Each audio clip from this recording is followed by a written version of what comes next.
গাজীপুরের মধ্যে অন্যতম পুরাতন শালবন হচ্ছে ভাওয়াল জাতীয় উদ্যান। শালবনের প্রবেশপথে পা রাখলেই হঠাৎ পরিবেশটা পাল্টে যায়। শহরের কোলাহল মিলিয়ে গিয়ে জায়গা নেয় শান্ত বাতাস, পাতার সুর আর মাটির গন্ধ। যেন প্রকৃতি ফিস ফিস করে বলে, এখানে সময় একটু ধীরেই চলে।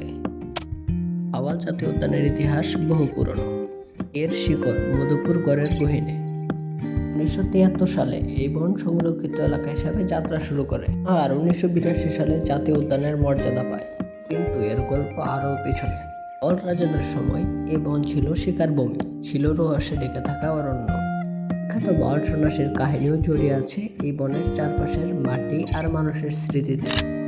প্রায় 5000 হেক্টর জুড়ে বিস্তৃত শালবন, যা আজও টিকে আছে প্রকৃতির শক্তিতে। উঁচু শাল গাছগুলো মাথার উপর ছাতা হয়ে দাঁড়িয়ে থাকে। রোদ ফাঁকা দিয়ে নেমে আসে আলোর রেখা, পাতার ঝিরঝির শব্দে বানায় এক অদ্ভুত সুর।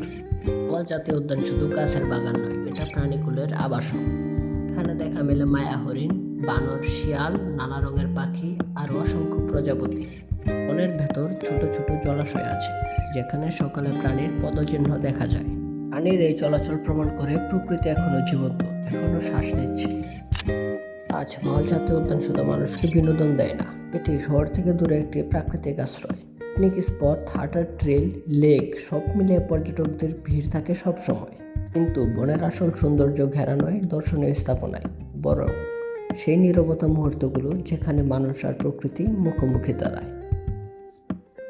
তবে প্রকৃতি যত সুন্দর ততই নাজুক। মানুষের অসচেতনতা, বনায়ন কমে যাওয়া আর পরিবেশ দূষণ এই বনকে ক্ষতিগ্রস্ত করছে প্রতি মুহূর্তে।